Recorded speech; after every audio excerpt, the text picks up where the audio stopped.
Shalom Bapak Ibu Saudara yang dikasihi Tuhan. Seri pengajaran hari ini berjudul Hidup dalam Roh atau Daging.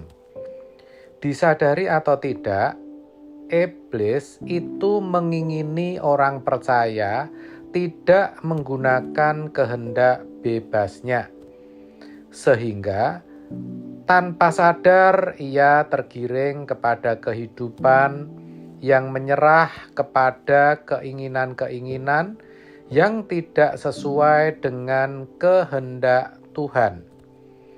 Iblis menghendaki agar manusia hidup dalam penguasaannya.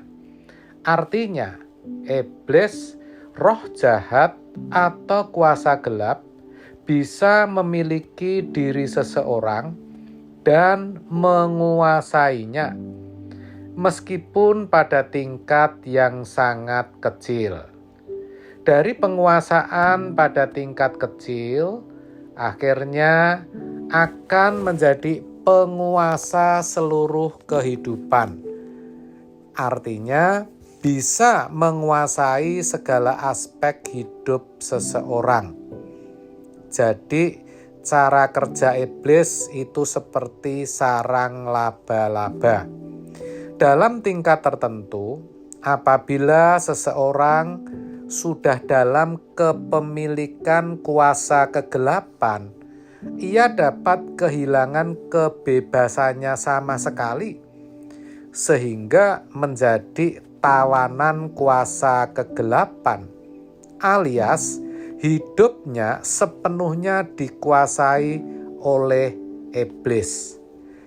1 Petrus 2 ayat 1 mengatakan, "Karena itu buanglah segala kejahatan, segala tipu muslihat, dan segala macam kemunafikan, kedengkian, dan fitnah."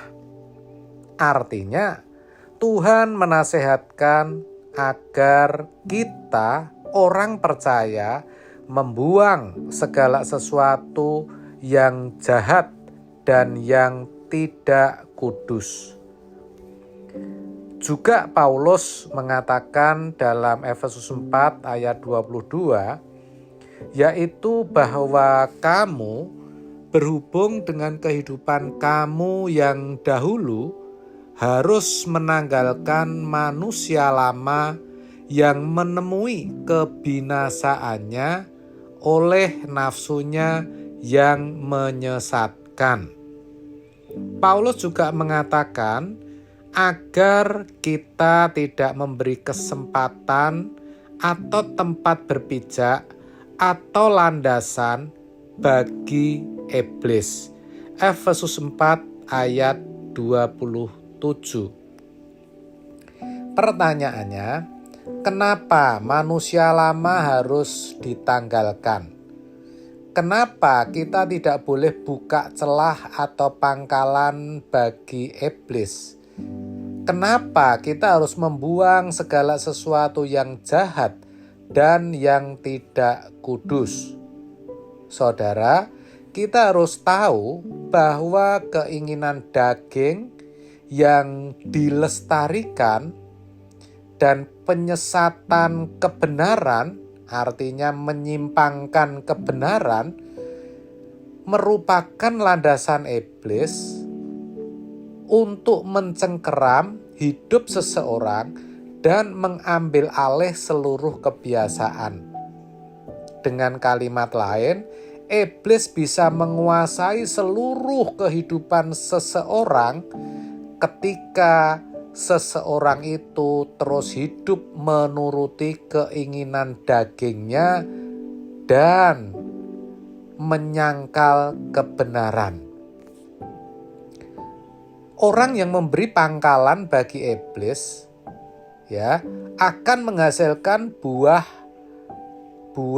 kedagingan, di mana sampai pada level ini seseorang menjadi tawanan iblis. Dan sebenarnya banyak orang Kristen yang menjadi tawanan kuasa gelap. Tetapi mereka tidak menyadari keadaan itu. Menjadi tawanan iblis bukan berarti hidup dalam kejahatan atau pelanggaran moral.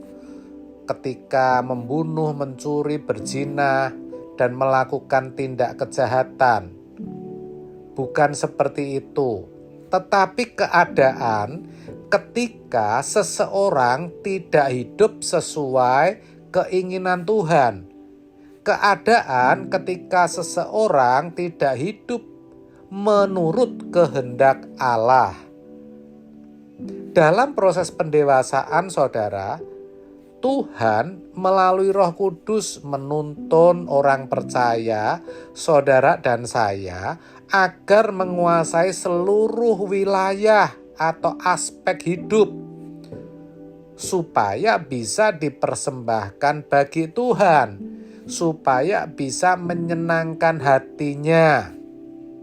Menguasai seluruh wilayah hidup, maksudnya orang percaya mampu mengontrol tubuh, jiwa, dan roh dengan seksama.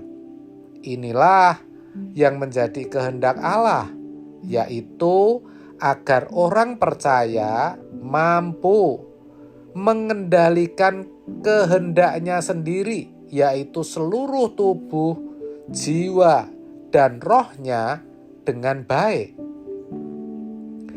Orang percaya mengendalikan dan mengontrol diri dengan seksama untuk bisa hidup seturut kehendak Allah.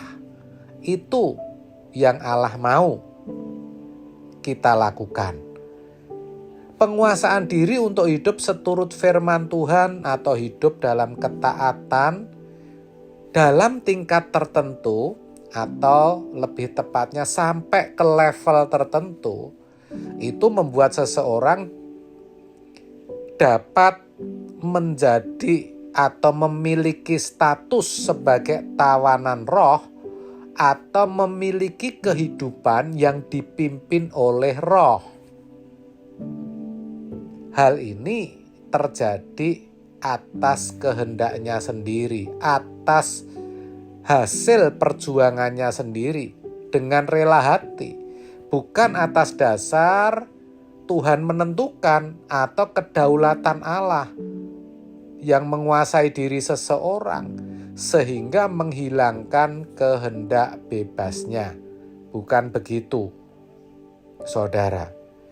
Membiasakan diri hidup menurut kehendak Tuhan ini akan membuat irama penurutan atau ketaatan tersebut makin hari menjadi permanen atau konsisten dalam kehidupan seseorang anak Tuhan.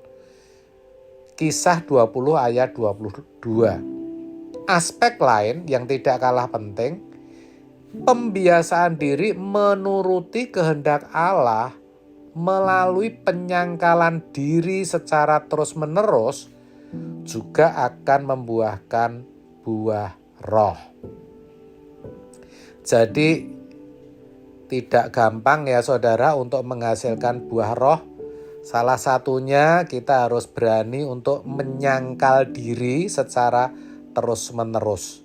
Selain ketaatan akan kehendak Tuhan.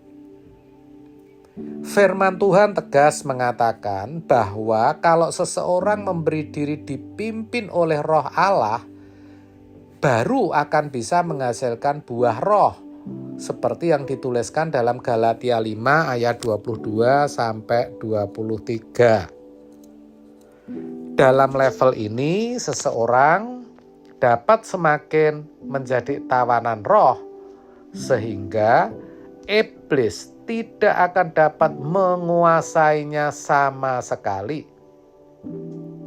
Demikianlah pada dasarnya manusia, khususnya orang percaya, diperhadapkan kepada pilihan. Apakah akan menjadi tawanan iblis atau menjadi tawanan Roh Allah? Apakah kehidupannya akan sesuai atau dipimpin oleh roh atau dipimpin oleh daging. Semua tergantung kita sendiri. Amin. Tuhan Yesus memberkati.